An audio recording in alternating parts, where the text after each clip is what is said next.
Let me just use one more example. Inglespodcast.com is famous for helping people all over the world grow their grammar, vocalize their vocabulary, and perfect their pronunciation. It's famous for it.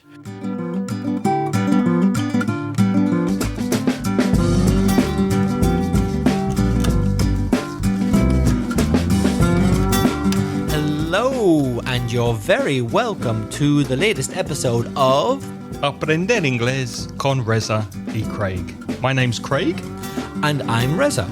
And this is episode 115. If you're a new listener to this award-winning podcast, welcome. Craig and I have over 40 years of teaching experience between us, although we don't look that old.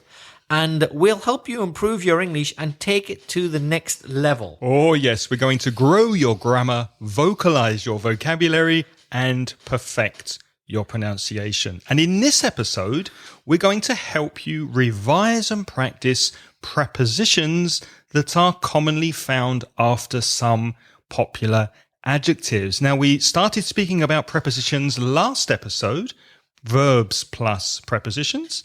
So this week, we're speaking about adjectives plus prepositions. But before that, I think we have some feedback, Reza.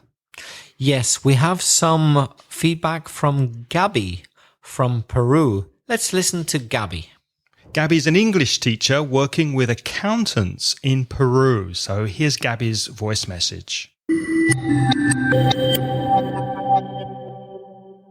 Hello, Reza and Craig. It's Gabi from Peru.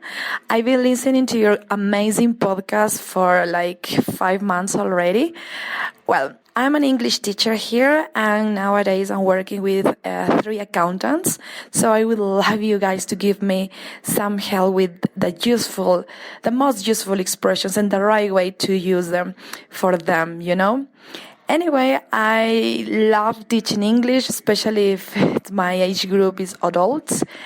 And would you please make it clear between these 2 questions, what is somebody like and how or what do you look like? Thanks a bunch, and I'll be sending you more message in near future. I love you guys. Big kiss from Peru. Bye. Thanks, Gabi. That was wonderful to hear from you. And what fantastic pronunciation. Yeah, amazing, Gabi. Well done. Gabi, we did speak about money verbs in episode 24, which might help your accountancy students. So if you go to inglespodcast.com/24, you'll find some money verbs. And we also spoke about money vocabulary and the economy in episode 46. So that's inglespodcast.com/46. But Gabi did ask a question about the difference with like, didn't she, Reza? What does she like and what is she like? Yes, we also did an episode on like, what are you like and what do you like, and also as in episode 44. Episode 44. Though, Gabi, you said something which I think was wrong. You said, how is he like? That doesn't exist. It's what is he like? So, how is he? All right. Or what is he like? So go to episode 44 and you can get more information on that there. So that's inglespodcast.com/44. And remember, there is a search box on the website. So if you're searching for a particular item of vocabulary or area of vocabulary like money, for example, or work or home or sports, just type in the word in the search box and you'll see the episodes in which we speak about particular grammar and vocabulary. And what might be interesting for your students, Gabi, in episode 117, which I think is in 2 weeks' time. Yes, this is 115. 116 is next week. So in episode 117, we are going to speak about describing trends in English, which for accountants is quite interesting when you're speaking about the economy and the different rising and falling fluctuation of currency, etc. So that I hope that will be helpful for you. And if there's something that something particular, Gabi, that you'd like us to speak about in the future, then please send us another message and tell us, and we'll try to put together a podcast about it.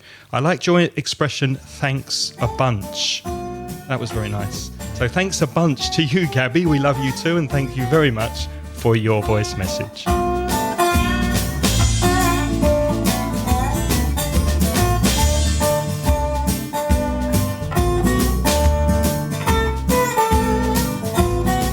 Okay, Craig, shall we crack on with today's episode? Moving on. Well, we said last week that a dependent preposition is a preposition that always follows the same expression. For example, we said last week, interested in. We don't say interested plus on or about. But last week, we talked about verbs plus prepositions. This week, we're going to talk about adjectives plus prepositions. So what we've done is, like last time, we've divided it up into groups of the most common prepositions. For example, we'll start with at. Craig, can you think of any typical adjectives which go with the preposition at?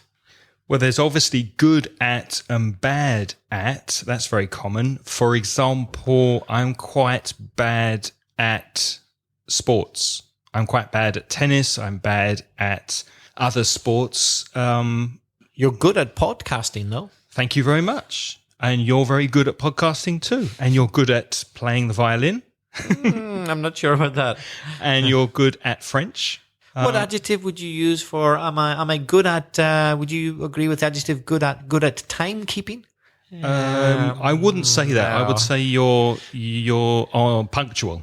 Yeah. Yes. I'm not the best at timekeeping. In fact, I'd say you were awful at dear. timekeeping. Yes. So awful is more extreme than bad. It's an extreme adjective, and the positive extreme adjective for good is fantastic. So you can be fantastic at something, or you can be awful at something. Craig, if I were to say to you the sentence, my girlfriend's mad at me for forgetting her birthday, could you tell me a synonym for mad, another word which means the same? I would say angry, and I think mad is more in American English usage. You say, I'm really mad at you, man. Really mad at you means I'm really angry at you. I think angry is more British English usage. Do you agree? Yeah. So mad or angry plus at.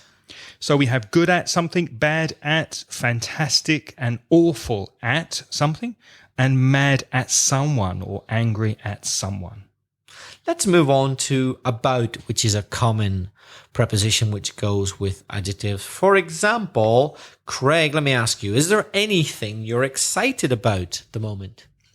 I'm excited about doing the next podcast. I'm always excited about recording podcasts. Me too. Which is a bit strange perhaps, but I enjoy doing it very much. I'm excited about editing this podcast we're doing now. Where are we? Today's Sunday. So I'm excited about next week because next week I'm doing some different things. There's no teaching at the moment. So my work is very different and diverse. I'm excited about going on Blab next week and speaking to Bea and Mamin. Sometimes we get online with some other students and we speak online. If you're interested in joining us, go to inglespodcast.com/blab. And for free, we can get on the internet and speak for an hour, usually Thursdays at 8 o'clock Central European time. So we'd love to have you join us if you want to practice your English.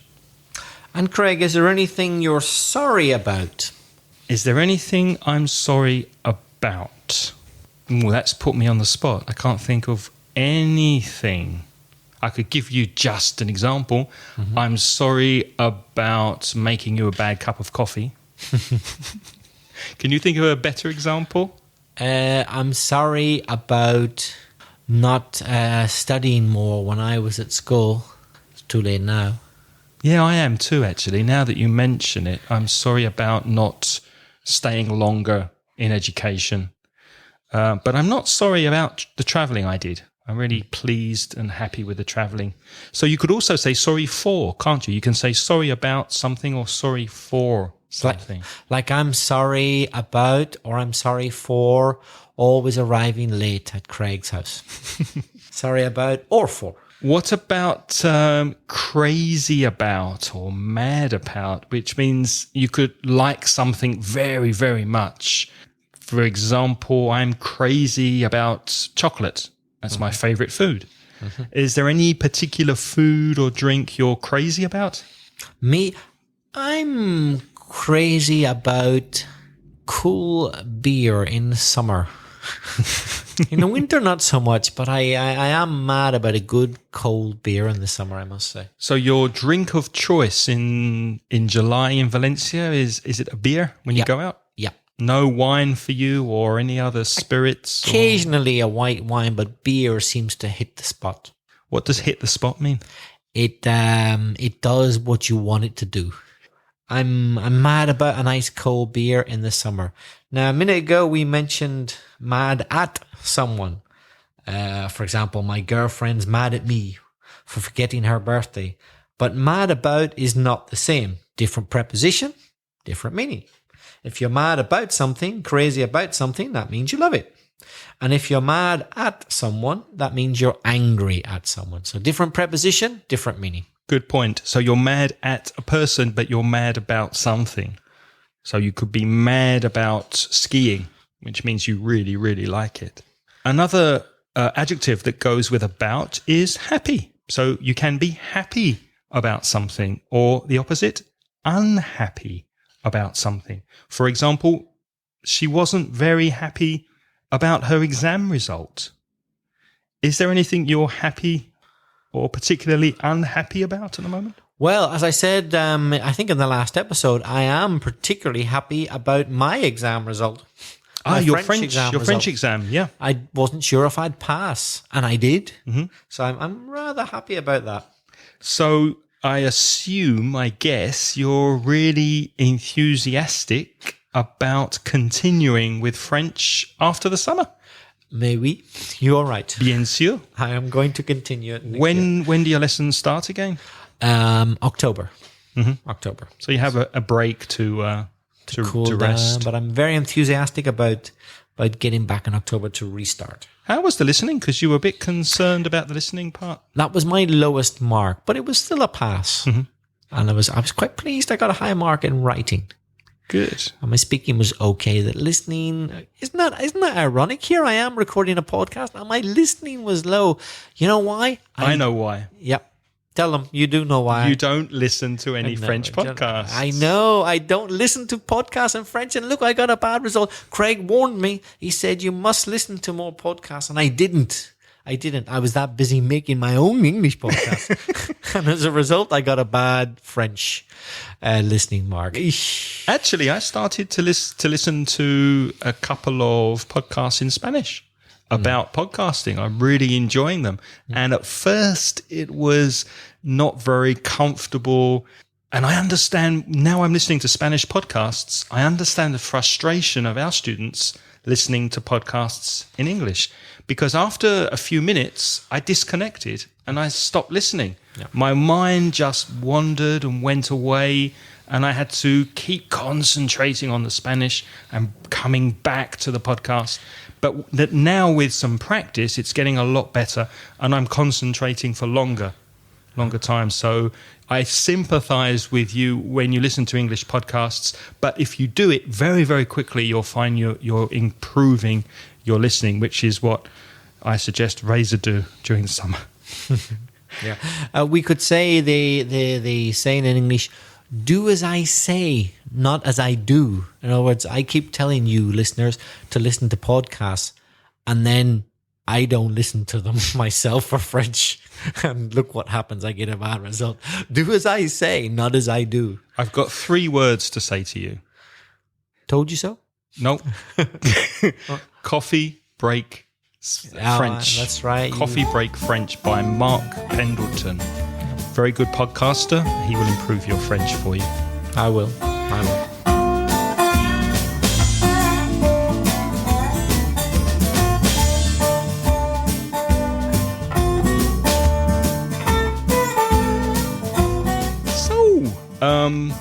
let's look at one more preposition, in.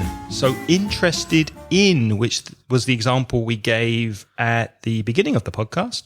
What's the opposite of interested? Would be uninterested.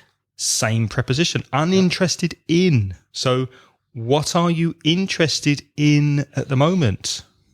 Music. I'm practicing with a group. We're going to play a mixture of music from all over the world in different languages. That's what I'm interested in at the moment. That sounds interesting. Craig, can you think of any very, very famous person who was very successful in business? Bill Gates was very successful in business with Microsoft. Steve Jobs was extremely successful in business with Apple. Can you think of any? Well, they're the two most obvious ones that come to mind. I guess Henry Ford back in the day was very successful in the car industry. So you can be successful in something. Another adjective which goes within is deficient. For example, Peter's poor diet is deficient in vitamins. Deficient in vitamins. That means it hasn't got enough. Does it mean falta? Yeah, falta. Mm-hmm. What about of, Craig? Of. Be careful of. It's O-F, not O-double-F. There is a difference in pronunciation with those two prepositions. When there's a double F, O-double-F, off, there's no vibration in the throat. It's not voice, no tiene voz con vibración. And of with one F is like a V sound. So listen to the difference. Off, of. Off, of. So with the preposition of, one F, we could use sick, for example, sick of, or tired of. Can you think of an example with either of those? Yes. Craig's getting a bit tired of Reza's old jokes. Oh, no, that's not true. I think the old jokes are the best jokes. He's getting a bit tired or a bit sick of my old jokes. So sick of or tired of something. We could also have proud of, orgulloso. So is there anything you can think of, Reza, in your life that you're proud of doing? I'm going to ask you in French. I'm going to say, c'est vraiment nécessaire répondre. Can't you guess the answer? I think you're proud of passing my French. Passing your B1, French. That's for example. That's what I was going to say. Yeah. Very proud because I've mentioned it now about 20,000 times, haven't I? And you should be. You should be proud of your result. Afraid and frightened are quite similar, aren't they? Similar adjectives. Craig, are you afraid of the big bad wolf? No, I'm afraid of spiders. Oh, yes, I remember your story about spiders. You told me about an upsetting story you had when you were a child, yeah? And it kind of traumatized you a bit. I'm afraid of spiders. Is there anything you're afraid of? I don't like broken glass. Really? Yeah. I wouldn't say I have a phobia of it, but I don't really like handling broken glass. It bothers me a lot. Can you remember when you were young if you ever cut yourself with glass that was broken? I once was in a car, and it was summer, and it was unusually hot for Ireland, very hot for Ireland. And of all the days, I chose not to wear a T-shirt. I was in the car, and the wing mirror, el espejo, the side of the car, hit another car passing it and got smashed. And I didn't really think anything of it. But what I hadn't realized was that a lot of the glass had smashed into tiny, tiny pieces and became embedded in my chest. Really? Yeah. And later, my chest started to bleed. Mm-hmm. And I think it's probably ever since then I've kind of not been keen on broken, because I had broken glass in my chest then for a few days, and it slowly kind of came out. And that really gave me a bit of a thing about broken glass. That makes sense. I think if something happens to you when you're younger, it maybe doesn't give you a phobia, but it makes you afraid of something.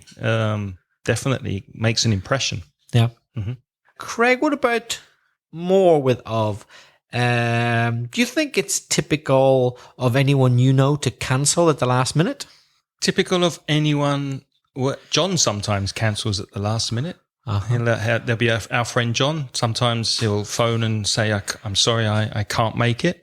So that could be quite typical of him. Typical of him. How do you say typical of in Spanish? It's típico de, I think, yeah. It's the same. So that one's fairly easy to translate, yeah? Oh, that's just typical of my sister. She's always complaining about my music. Craig, can you tell the listeners something that both you and I are very fond of? Fond of is similar to keen on, cuando te gusta. So fond of. Well, we're fond of making podcasts. We're fond of dulce de leche. Mm-hmm. We're fond of Mickey Mouse. And what are the things that we're fond of? We're fond of traveling. Yeah. And we're fond of our wonderful audience of listeners. Yeah. We're fond of quite a lot of things, actually. Guilty. Culpable. That's another adjective that goes with of. For example, the suspect was found guilty of murder. Guilty of stealing, guilty of rape, guilty of burglary. So you're guilty of doing something. Craig, have you ever been guilty of eating something you shouldn't have? And did it contain cocoa powder? I often start different diets and try to do more exercise and lose weight. And I'm usually guilty of breaking the diet 1 week or 10 days after I start it. So I make a New Year's resolution on January the 1st. And on January the 11th, I'm guilty of breaking my resolution. That's quite common. Chocolate normally plays a part in it, doesn't it? I've got a sweet tooth. How do you say sweet tooth in Spanish? Oh, no.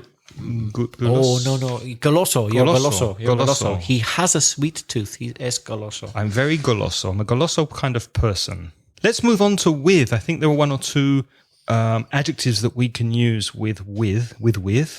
Any ideas? Pleased, or the opposite, displeased. For example, the headmaster was pleased with the new student's progress. Or satisfied. I am extremely dissatisfied. That's the opposite of satisfied. I am extremely dissatisfied with the poor service in this restaurant. I'm very satisfied with the way our podcast is growing. Me too. What about another one, Craig, using with? We could say disgusted with. So, for example, she was disgusted with her new friend's bad table manners. There's a joke about British culture that reminds me of, which says, this is very apt after the vote on the Brexit. What does apt mean? Very apt is appropriate. Appropriate, yeah, very appropriate. Suitable. After the United Kingdom having a referendum to leave the European Union, Britain has never 100% seemed totally European. Here's the joke. The Europeans have good food. The British have good table manners. So that means they don't have good food. But they do have good table manners. But they're very polite. Oh, yes, thank you. Please pass the salt. Those of you who aren't familiar with Valencia, let me tell you, Valencia is crowded with people during the busy Fallas festival. It's crowded with people. And so is the beach at the moment because, as I mentioned before, we live near the beach. So at the moment, the beach is crowded with people enjoying the sun and the sand and the beautiful weather in Valencia in July. Crowded with people. And one more, perhaps with. That sounds weird, doesn't it? Apart from my new French qualification, I mention it again, I'm very content with these new shoes I've got. I'm happy with them. I'm pleased with them. I'm content with them. Have you got new shoes? I haven't seen them. Yes, I'm not wearing them at the moment. Okay. But they're at home. What kind are they? What can you describe them? Are they for sport or are they just to wear every day? Yes, for work? They're sport shoes, but I'd rather not say the name of the company unless they want to give me lots of money. So let's just say they're sport shoes. Okay. Since they're not giving me any money, I won't mention the name. And you're content with them. You're happy with them. I am. I'm pleased with them. I'm satisfied with them. I'll tell you something else I'm very content with.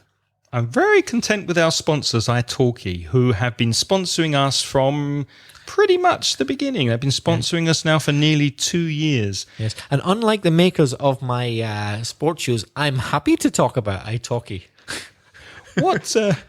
What makes you happy about our sponsors, Reza?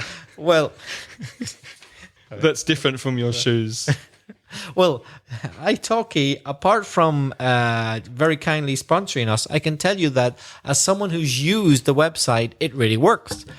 italki is an online website that gets you in touch with teachers of English, or in fact any language you like.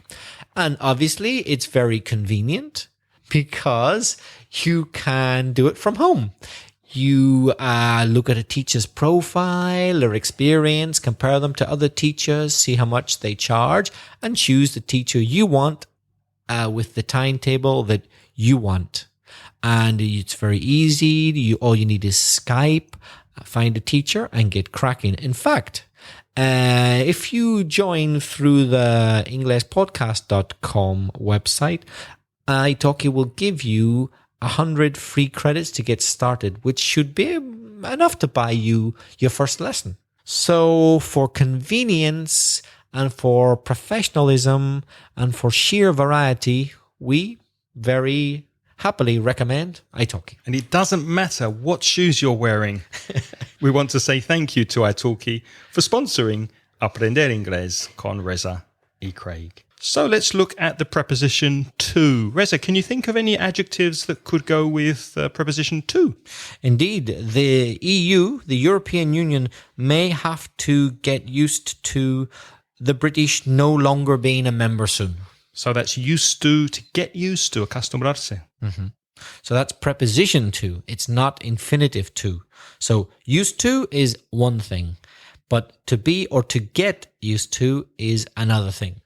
To be used to is estar acostumbrado, and to get used to is acostumbrarse. Used to is solía, totally different. And we spoke about that, I think, in the very first episode, but I'll put a link in the show notes. If you go to inglespodcast.com/115, I'll put a link to that episode with used to if you want to do some revision. I think it was episode 1, our very first podcast. And Craig, do you think the other European Union country members will get used to life without the British soon? I don't think it will be a big adjustment for them. I mean, Britain didn't go into the European single currency. They kept the pound. So I don't think many things are going to change in the long run. We haven't got time in this podcast, but when it ends, I wouldn't mind asking you what your parents think about the Brexit. But we'll maybe do that after the podcast. Craig's parents live in Spain, by the way. How long have you got? Don't get me started. Yeah. We could say sensitive to. Sensitive in English, in Spanish, is sensible. So my parents are quite sensitive to criticism over Brexit, I could say. You should try to be sensitive to your girlfriend's or boyfriend's needs, or your wife or husband's needs is another use of sensitive to. One more with to is similar. For example, Bob writes in a similar way to me. So he's similar to me. Or I could say my shirt is similar to yours. Right. What about from? Let's think of an adjective which goes with from. Different from? Mm-hmm. Got any examples? Spain's climate is very different from the UK. Canada's climate is very different from Bolivia's, for example. Mm-hmm. So different from.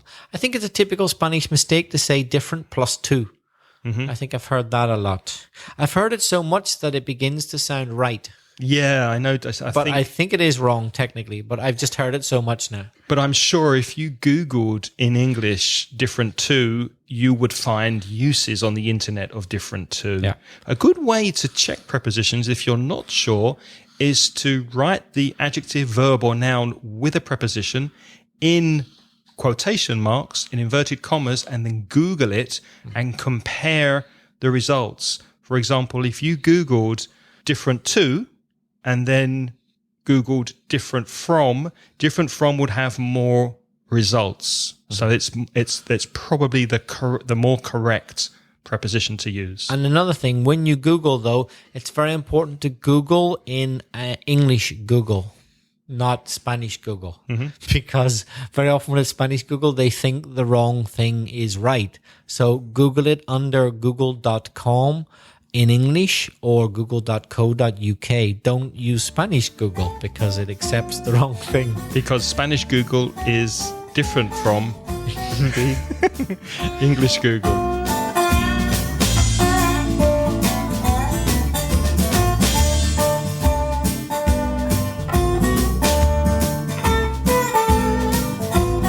Can you think of any other adjectives that take from that are common? Yes, to use a topical example of these days, the refugees went far away to be safe from the war. Safe from. Safe from something, yeah. Mm-hmm. Okay, let's look at for now. So an adjective that likes to go with for is famous. What's Scotland famous for? Scotland's famous for beautiful scenery, the beautiful Highlands. Scotland is famous for whiskey. Scotland is famous for... men who wear skirts called kilts, yeah, as well. Scotland is famous for Edinburgh and the famous Edinburgh Festival. And for its capacity to drink alcohol, as is Ireland. Isn't Scotland famous for fried food? Yeah, like fried Mars bars and things like that. Yeah, frying everything. Yeah. What is Spain famous for? From an outside perspective, I would say for people not living in Spain, Spain is famous for sevillanas, for dancing flamenco, for paella. Spain is famous for holiday resorts on the Costa del Sol, on the Costa Blanca. Spain is famous for bullfighting. I think that's another stereotypical classification of Spain. It's famous for football. Any other thing I've forgotten? What other things is Spain famous for? No, I think you've pretty much covered everything. Obviously, the Barcelona, the cultural cities, Gaudi, and museums in Madrid, those kind of things. Let me just use one more example. Inglespodcast.com is famous for helping people all over the world grow their grammar, vocalize their vocabulary, and perfect their pronunciation. It's famous for it. And it's convenient for students to learn English. That's another collocation to be something that's convenient for you. For example, it's very convenient for you to have our podcasts in your pocket. It's very convenient for you to listen to us in your car and improve your English. It's very convenient for you to listen while you're walking the dog or cleaning your flat. Or another example, the number 23 bus is very convenient for getting to the shopping centre. I say getting, that's the ing form of the verb get, because as we said, after a preposition, remember, verbs are always ing form. And convenient is often confused with comfortable. And I think we've spoken about that before, because cómodo, I think in Spanish, could be convenient or could be comfortable. A chair and a bed is very comfortable, but convenient could be, for example, a time that you go to a Spanish lesson. It's convenient for you to go on Fridays, for example. It's not comfortable. Yeah. Comfortable is more physical comfort. That's a typical false friend, isn't it? Mm-hmm. What about on? What adjectives can you think of with on? We already had keen on, which is similar to fond of. For example, we're rather keen on dulce de leche means we're rather fond of dulce de leche. Can you think of any others with on?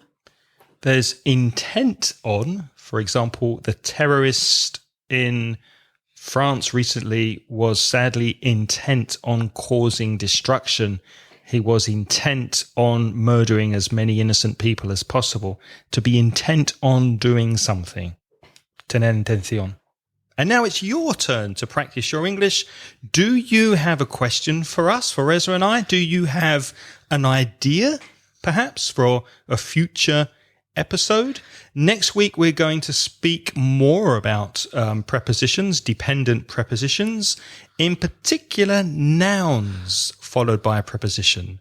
So please join us next week. And if you'd like to send us a message in the meantime, you can send us a voice message at speakpipe.com/Ingles podcast. That's SPEAKPIPE.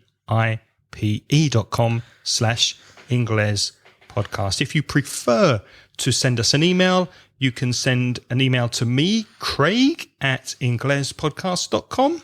Or send one to me, Reza, at belfastreza@gmail.com. And if you'd like more detailed show notes, you're welcome to join and subscribe to our Patreon program at patreon.com/Ingles podcast, where you can donate $1 per month. And when we reach our target of $100, we will be distributing show notes that are complete transcriptions of everything we say. And Reza would like to thank our 11 wonderful sponsors, who are... Thanks to Lara, Zara, Mamin, Juan, Sarah, Corey Finneran from IVNB, Jorge, Raul, Rafael, Danielle, and Manuel. Thank you, guys and girls. And until next week, it's goodbye from me. And it's goodbye from me. Thank you for listening. The music in this podcast is by Pitts. The track is called See You Later.